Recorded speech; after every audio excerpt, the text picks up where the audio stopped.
ఘోర ప్రమాదం చోటు చేసుకుంది. ముందు వెళ్తున్నటువంటి లారీని ఢీకొట్టింది ఓ కారు. ఈ ప్రమాదం దాటికి కారు పూర్తిగా నుజ్జునుజ్జు అయిపోయింది.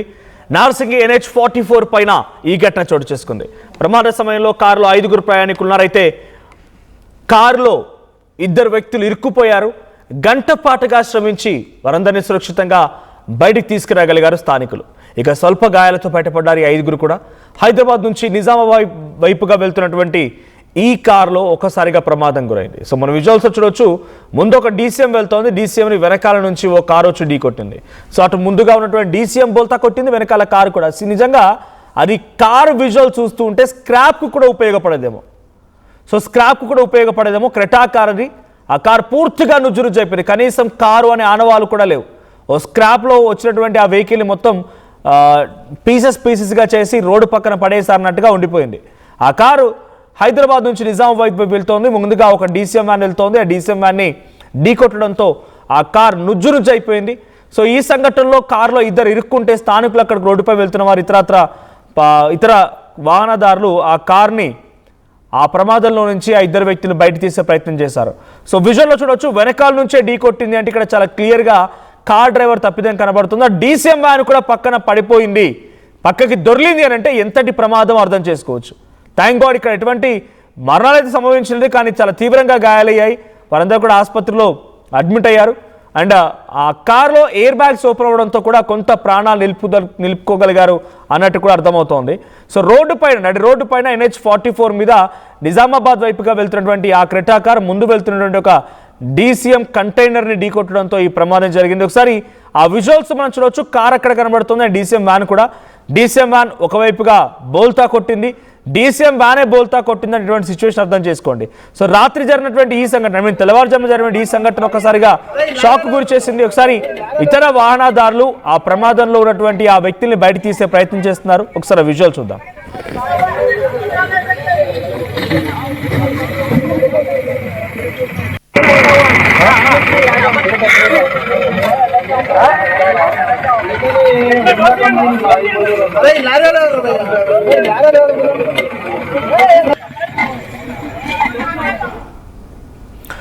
రైట్, ఆ విజువల్ మనం చూడొచ్చు. కారు మొత్తం నుజ్జునుజ్జు అయిపోయిన తర్వాత కారులో ఇరుక్కున్నటువంటి ఓ 2 ప్రయాణికుల్ని వెలికి తీసేందుకు అక్కడ ఉన్నటువంటి ఇతర వాహనదారులు అక్కడికి వచ్చి వాళ్ళని 2 గంటల పాటుగా శ్రమించి బయటికి తీయాల్సి వచ్చింది. ఏకంగా DCM వ్యానే ఒకవైపుగా బోల్తా కొట్టిందంటే ఈ ప్రమాదం ఎంతటి స్థాయిలో జరిగింది, ఎంతటి వేగంగా వచ్చి ఆ కారు DCMని ఢీ కొట్టిందో అర్థమవుతోంది. రాత్రి సమయాల్లో ప్రయాణం చేసేటప్పుడు తస్మాత్ జాగ్రత్త. నిద్రమత్తులో ఉండొచ్చు, కొంత వేగం ఎక్కువగా ఉండొచ్చు, రోడ్లన్నీ ఖాళీగా ఉన్నాయి కదా అని చెప్పి వేగాన్ని కంట్రోల్ చేయలేక వెళ్తూ ఉంటారు. కళ్ళు మూసి తెరిచేలోగా కారు బోల్తా పడిపోతూ ఉంటుంది. ఇక్కడ కూడా బహుశా అటువంటి ప్రమాదమే జరిగినట్టుగా ఉంది. సో దీనికి సంబంధించి మరిన్ని డీటెయిల్డ్ అప్డేట్స్ మా ప్రతినిధి పవన్ అందిస్తారు. పవన్, సిచ్యువేషన్ ఏంటి? NH44 పైన జరిగినటువంటి ఈ ప్రమాదానికి సంబంధించిన దాంట్లో వాళ్ళంతా ఎవరు, ఎక్కడి నుంచి వెళ్తూ ఉన్నారు? సో వారికి సంబంధించినటువంటి అంటే ఆ గాయాల పాలైనటువంటి డీటెయిల్స్ ఏంటి? సో ఈ ఘటన పైన పోలీసులు ఏం చెప్తున్నారు? ఎస్ మనోజ్, నార్సింగ్ NH44 పై అర్ధరాత్రి ఘోర ప్రమాదం చోటు చేసుకుంది. ముందు వెళ్తున్న లారీని ఏకంగా ఒక కారు సుమారుగా వెనక నుంచి ఎంత వేగంగా ఢీకొట్టిందంటే సుమారుగా ఒక గంటకి 130 km/h తో గురితే గనక ఇలాంటి ప్రమాదం జరగదంటూ కూడా స్థానికులు చెప్తా ఉన్నారు. సుమారుగా గంటకు ఆ 130 కిలోమీటర్ల వేగంతో గుద్దితే గనక ఇంత డ్యామేజ్ అవుతుంది, లేకుంటే ఇంత డ్యామేజ్ అవ్వదు అంటూ కూడా స్పష్టంగా స్థానికులు మాట్లాడుతున్నారు.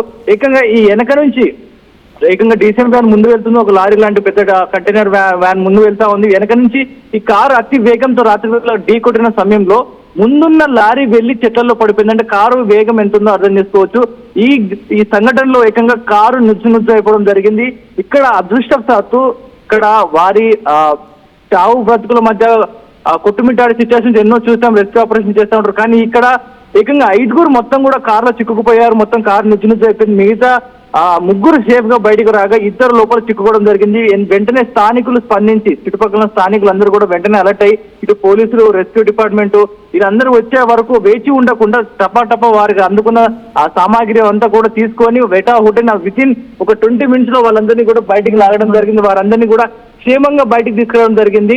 సో అక్కడున్న స్థానికులు సకాలంలో స్పందించడంతో వెంటనే 5గురు ఈ రోజు ప్రాణాలతో ఉన్నట్టుగా తెలుస్తా ఉంది. అందరికి కూడా స్వల్ప గాయాలు, కొంతమంది మేజర్ మేజర్ గా కొన్ని కాల్ ఫ్రాక్చర్ లాంటివి అవడం జరిగింది. మిగతా అందరూ కూడా ఈరోజు ప్రాణాలతో ఉండడం జరుగుతూ ఉంది. ముఖ్యంగా ఈ ఘటన గల కారణం అంటే అతి వేగం అనేది స్పష్టంగా కనిపిస్తా ఉంది. ఎందుకంటే రాత్రి వేళలో చాలా వరకు గతంలో ఓవరాల్ చూస్తాం, లారీ ఆగి ఉన్న లారీని వెనుక నుంచి కారు వెళ్ళి ఢీకొట్టడం జరిగింది. ఒకే చోట 2 ప్రమాదాలు చోటు చేసుకున్నాయి. ఇప్పుడు హైవేలపై ఇప్పుడు వరుస వేసవి సెలవులు కావడంతో అందరూ కూడా ఇటు ఊర్లో ప్రయాణాలు పడుతూ ఉంటారు, లాంగ్ జర్నీలు, ఇటు తీర్థయాత్రలకు వెళ్తూ ఉంటారు. ఈ ప్రమాదాలు కాస్త డ్రైవర్లు 2-3 డ్రైవింగ్ వచ్చిన వాళ్ళని కారులో ఉండండి, ఒక్కరే అప్ అండ్ డౌన్ తోలాలంటే నిద్ర సరిపోక ఒక్క క్షణం కన్ను మూసినా కూడా ఏమరపాటుకున్నా కూడా ఈ ప్రమాదం జరిగే అవకాశం ఉన్న నేపథ్యంలో అందరూ కూడా జాగ్రత్తలు తీసుకొని డ్రైవింగ్ అంటూ కూడా పోలీసులు పదే చెప్తా ఉన్నారు. ఇటు హైదరాబాద్ నుంచి నిజామాబాద్ వైపు వెళ్తుండగా ఈ ప్రమాదం చోటు చేసుకోవడం జరిగింది. ఇటు వారి బంధువుల ఇంటికి ఒక కార్యక్రమం మీద ఊరికి వెళ్తుండగా ఈ ప్రమాదం జరిగినట్టుగా తెలుస్తా ఉంది.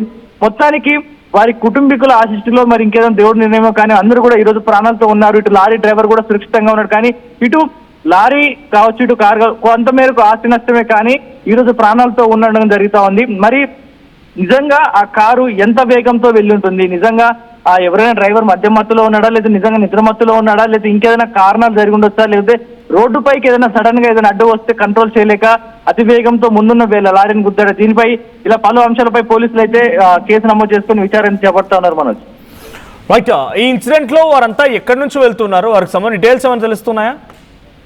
ప్రస్తుతానికి వీరందరూ కూడా హైదరాబాద్ నుంచి నిజామాబాద్ వైపుగా వెళ్తున్నట్టుగా తెలుస్తోంది. ఒక కార్యక్రమానికి, వారి చుట్టాల కార్యక్రమానికి, ఏదో ఫంక్షన్ కావచ్చు, ఇతర కార్యక్రమాలకి వెళ్తున్నట్టుగా తెలుస్తోంది. వారందరూ కూడా ప్రయాణిస్తున్న సందర్భంలో ఇటు రాత్రి వేళలో ఇంటి దగ్గర స్టార్ట్ అయి తెల్లారి ఉదయం గల్లా నిజామాబాద్ వెళ్ళిపోవాలన్నట్టుగా ఇక్కడ రాత్రిపూట బయలుదేరినట్టుగా తెలుస్తోంది. ఇక్కడ రాత్రిపూట బయలుదేరి సుమారుగా పొద్దున అక్కడ 6-5 గంటలకల్లా అక్కడ ఉండే సమయం ప్లాన్ చేసుకోవడం జరిగింది. ఈ క్రమంలో ఇటు డ్రైవర్ నిద్రమత్తా, లేకపోతే అతి వేగమా, లేకపోతే రహదారి మధ్యలోకి ఏదైనా సునకాలు అడ్డు రావడంతో ఏదైనా కారు తప్పించబోయి ఏదైనా ప్రమాదం జరిగిందా, ఇలా పలు అంశాలు దీనికి కారణమే ఉండొచ్చు. దీనిపై కూడా పోలీసులు దర్యాప్తు చేస్తా ఉన్నారు. ఏకంగా 5 అంత కారు నుజ్జు అయిపోయినా, మొత్తం అంత డ్యామేజ్ అయినా కూడా ఈ రోజు ప్రాణాలతో సేఫ్ గా బయటపడ్డారు. స్వల్ప గాయాలతో అందరూ కూడా దీన్ని ప్రశంసిస్తా ఉన్నారు. అక్కడ నిజంగా హీరోస్ అంటూ చెప్పుకోవాలని కూడా అక్కడ ఉన్న స్థానికులు సకాలంలో స్పందించి ఏ పోలీసుల కోసమో లేదా రెస్క్యూ డిపార్ట్మెంట్ వీళ్ళందరూ వచ్చి కాపాడే వరకు వేచి ఉండకుండా హుటాహుటిన వారిని సేవ్ చేయడంతో, అంటే లోపల చిక్కుపోయి ఉంటారు, బ్లీడింగ్ అవుతా ఉంటుంది, ఆ కాళ్ళు కావచ్చు, ఆ లోపల లంగ్స్ లోకి అంత స్టీరింగ్ ఇరుక్కొని ఉంటుంది. సకాలంలో స్పందించి వారందరినీ బయటకు తీయడంతో ఈ రోజు ప్రాణాలతో ఉన్నట్టుగా తెలుస్తోంది. వారందరినీ కూడా స్థానిక పోలీసులు కూడా ఆ స్థానికుల్ని, ఆ గ్రామస్తుని కూడా అప్రిషియేట్ చేస్తున్నట్టు తెలుస్తోంది. Manoj, right, thank you Pavan. So మొత్తంగా హైదరాబాద్ నుంచి నిజామాబాద్ వెళ్తున్నటువంటి క్రెటా కార్ NH44 నార్సింగ్ దగ్గర ఒక్కసారిగా అటు ముందుగా వెళ్తున్న DCM వ్యాన్ని ఢీకొట్టింది. ఈ భయంకరమైనటువంటి యాక్సిడెంట్లో కారు పూర్తిగా నుజ్జు అయిపోయింది. కారుకి సంబంధించి విజువల్స్ మనం చూస్తున్నాం. కారు అంతా పూర్తిగా నుజ్జు అయిపోయిన దృశ్యాలు కనబడుతున్నాయి. ఓ స్క్రాప్కి కదా పంపిస్తే కారంతా పీసెస్గా చేసేసి రోడ్డు పక్కన పడేసినట్టుగా దృశ్యాలు ఉన్నాయి. అటువైపు DCM కంటైనర్ కూడా బోల్తా కొట్టింది. అంటే ఎంతటి వేగంగా వెళ్ళి DCM కంటైనర్ని ఆ కారు ఢీ కొట్టింది అర్థమవుతోంది. సో రాత్రి సమయంలో వెళ్ళేటప్పుడు కొంచెం జాగ్రత్తగా ఉండాల్సిందే, రోడ్లన్నీ ఖాళీగా ఉన్నాయి కదని చెప్పి వేగాన్ని నియంత్రించకుండా ఇష్టం వచ్చినట్టుగా వెళ్తున్న క్రమంలో ఒక్కసారిగా కళ్ళు మూసి తెరిచేలోగా, అంటే నిద్రమత్తులో ఉండే అవకాశం కూడా ఉంటుంది రాత్రి కాబట్టి, కళ్ళు మూసి తెరిచేలోగా చాలా పెద్ద ప్రమాదం జరుగుతూ ఉంటుంది. చాలా పెద్ద మొత్తంలో ప్రాణ నష్టం కూడా జరిగే అవకాశం ఉంది. ఇక్కడ 5 ప్రయాణిస్తున్నారు కారులో, 5 కూడా సేఫ్గానే ఉన్నారు. కానీ స్వల్పంగా గాయాలయ్యాయి, ఎయిర్ బ్యాగ్స్ ఓపెన్ అయ్యాయి. సో అందుకే వాళ్ళంతా కూడా సేఫ్గా ఉన్నట్టు తెలుస్తోంది.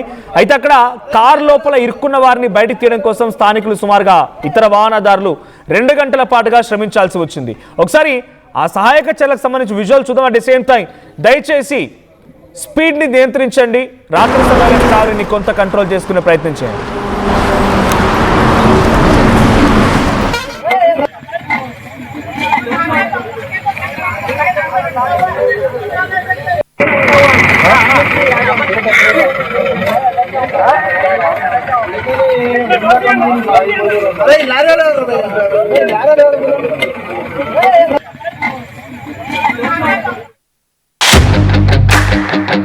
At KL, the expertise of the world in the palm of your hand. KL deemed to be university. చిన్న చిన్న ఆనందాలు 35 ఏళ్లుగా నా జీవితంలో లేవు. 35 ఏళ్లుగా నేను డైపర్లలో బ్రతికాను. 6 సెంటీమీటర్ల ఫిస్టులా నా మూత్రాశయంలో లీకు కారణమైంది. ఎవరూ నాకు సహాయం చేయలేకపోయారు. AINUలో వైద్యులను కలిసే వరకు అక్కడ వారు రోబోటిక్ శస్త్రచికిత్సతో నాకు పరిష్కారం ఇచ్చారు. వారు నా ఆత్మవిశ్వాసాన్ని కూడా తిరిగిచ్చారు. Precision care makes it possible. The Center for Robotic Surgery at AINU